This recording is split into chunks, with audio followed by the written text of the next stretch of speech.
तुम्ही सोडायला समर्थन अन्याय चालू आहे आणि ह्या गोष्टीचा आमचा विषय आहे।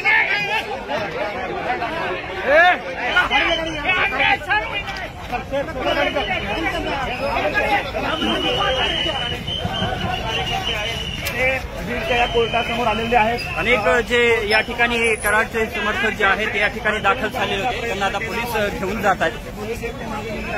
अशा पद्धतीने कार्यकर्ते पोलीस अधिकारी येताना आपल्याला पाहायला मिळतात। तुम्ही कोण आहात? कशासाठी आलेला आहे? तुम्ही सोडायला समर्थन अन्याय चालू आहे आणि ह्या गोष्टीचा आमचा विषय आहे। यांचे समर्थक आहेत। न्यायालय परिसरामध्ये आज जो